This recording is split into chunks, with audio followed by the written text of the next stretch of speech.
पहले आपके लिए राम मिथक थे, फिर आपने कहा कि राम का मंदिर नहीं बनना चाहिए। पहले मिथ्या बताया, फिर विरोध पर उतर आए, और जब विरोध से भी बात नहीं बनी तो अब आप कह रहे हैं कि हम राम से मुकाबला करेंगे। अब अगला कदम क्या होने वाला है? देखिए, लोकतंत्र में मेरा अनुरोध है, एक तो मेरी पूरी बात सुनेंगे और मेरा फेडर डाउन नहीं करेंगे। मेरा आपसे अनुरोध है, और बाकी आपकी इच्छा है कुछ नहीं करेंगे, क्योंकि जो आदमी के मन में पक्का वादा रहा नहीं करेंगे फेडर डाउन। बोलिए। ठीक है, ओके ओके ओके। देखिए, अयोध्या के नाम पर मैं एक रिपोर्ट आपको बताऊं, इनके कितना ये लोग असली हैं और कितने नकली हैं। ये कैग की एक रिपोर्ट आई थी 208 पन्नों की, जिस रिपोर्ट में 18 जगह अयोध्या का जिक्र किया गया था, और रिपोर्ट के अनुसार ठेकेदारों को 19.73 करोड़ रुपए का अनुचित लाभ। ये कैग की रिपोर्ट है, मैं नहीं कह रहा, मैं चैनल पे दिखा रहा हूं और आपको भेज दूंगा, इसे दिखा देना।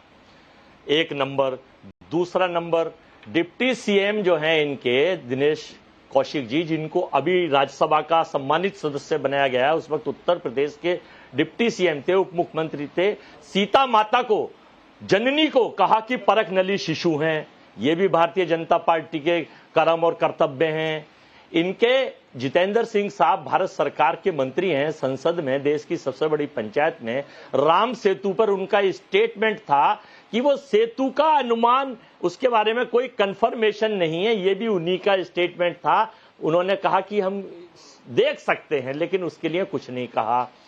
अब इनके सुपौल के एक विधायक हैं जो बीजेपी के हैं, उनका स्टेटमेंट, अगर ऐसी लिस्ट लूंगा तो आपकी डिबेट लिस्टों में, चूंकि आप तो ले आए थे। अब मैं आपको दूसरी चीज बताऊं, भगवान श्री राम और शिव के ऊपर हम लोग बांटने का काम नहीं करते। खड़गे जी ने जो कहा, आपको जानकारी होनी चाहिए, कमल नयन भगवान श्री राम को कहा गया है।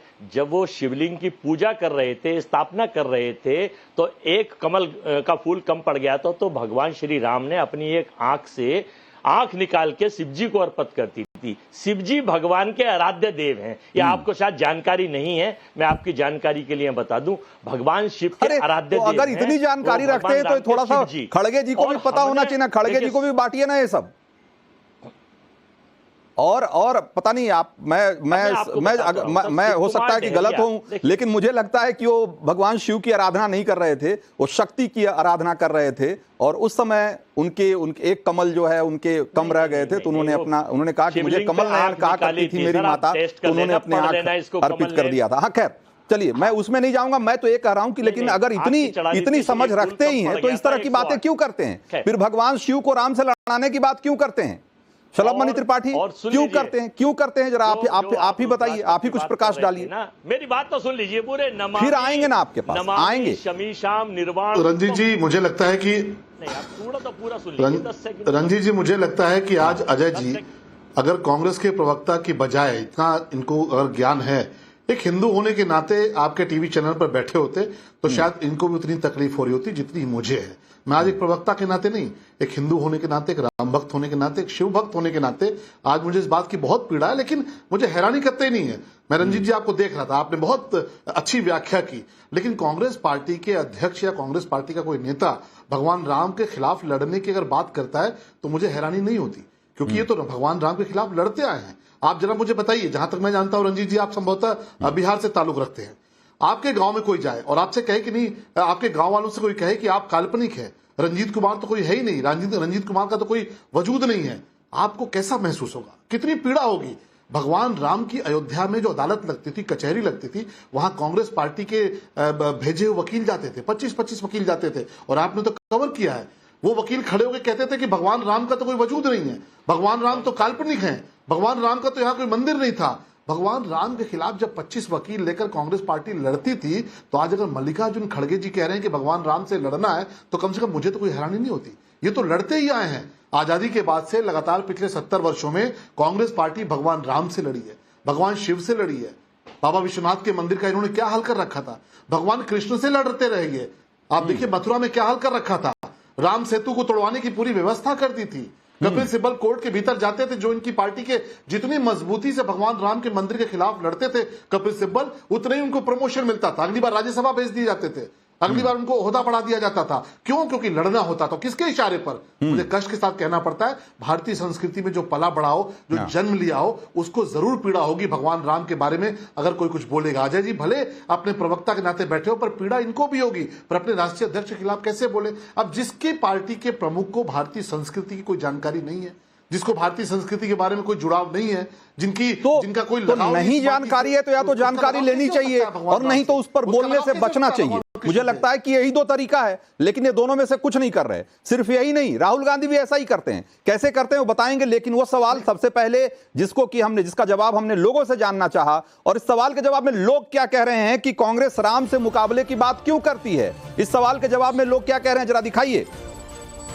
सवाल हमने किया था और उसके जवाब में लोग कह रहे हैं कि कांग्रेस राम को मानती ही नहीं। ऐसा मानने वाले लोग करीब 34% लोग हैं जो कहते हैं कि अगर कांग्रेस ऐसा कह रही है तो उसके पीछे बड़ी वजह यह है कि कांग्रेस राम को मानती ही नहीं, और मुस्लिम वोटर को खुश करने के लिए ऐसा कर रही है। वो इसलिए ऐसा मानने वाले लोग करीब 60% लोग हैं। सिर्फ 5% लोग ये कहते हैं कि राम तो बीजेपी के हो चुके हैं, इसलिए कांग्रेस की चिढ़ है, कांग्रेस की खुन्नस है जो कि वहां निकाल रही है। तो ये ऐसा मानने वाले लोग करीब 5% लोग हैं। और बाकी लोगों की राय क्या है हमने आपको दिखाया। जरा सवाल नंबर 2 का भी हम अभी रुझान एक बार दिखा दें। सवाल नंबर 2 हमने पूछा था आपसे कि कांग्रेस बार बार सनातन का अपमान क्यों करती है, और इस सवाल के जवाब में लोग क्या कह रहे हैं। करीब 60% लोग कह रहे हैं कि ताकि मुस्लिम वोट बैंक बंधा रहे, इसलिए ऐसा करती है कांग्रेस। बार बार अपमान सनातन का इसलिए करती है कि मुसलमानों को खुश रख सके, और कांग्रेस के डीएनए में ही हिंदू विरोध है, ऐसा मानने वाले लोग करीब 35% लोग हैं। करीब 5% लोग यहां भी ये कहते हैं कि सनातन की समझ नहीं है। जो शलभ मणि त्रिपाठी कह रहे थे कि इनके नेताओं को समझ नहीं है कि सनातन असल में चीज क्या है, राम और शिव की अवधारणा क्या है, राम और शिव किस रूप में हिंदुइज्म में, हिंदू धर्म में पूजे जाते हैं और उन्हें किस रूप में स्वीकार किया जाता है, इसकी समझ ही नहीं है। ऐसा मानने वाले लोग 5% लोग हैं। अजय वर्मा, तो अगर नहीं समझ है तो भी मैं मानता हूं 1 मिनट के लिए कि ठीक है, आप जानकारी नहीं है, लेकिन अगर किसी के धर्म के बारे में बोल रहे हैं तो धर्म के बारे में बोलने से पहले हमें मालूम है कि धर्म एक संवेदनशील विषय है। ऐसा नहीं है कि जिसके बारे में आप कुछ भी बोल दें और बोलकर निकल जाएंगे, है ना। लोगों की आस्था, लोगों की संवेदनाएं जुड़ी होती है उससे, और आप उसके बारे में बोलने से पहले आपको 5 बार सोचना चाहिए, खासकर तब जब आप बड़े नेता हों, राहुल गांधी हों, मल्लिकार्जुन खड़गे हों। तो खड़गे जी ने तो बोला ही, राहुल गांधी ने भी थोड़े दिन पहले कहा था कि मैं हिंदू धर्म में एक शक्ति होती है, मैं उस शक्ति से लड़ रहा हूं, मैं उसको हरा दूंगा। अरे ऐसी बात क्यों करते हैं भाई? देखिए रंजीत जी, निर्मल मंजन सोहे मोहे पावा, मोहे कपट छल छिद्र ने भावा। भगवान श्री राम ने कहा कि कपटी, छल करने वाले, झूठ बोलने वाले, बांटने वाले,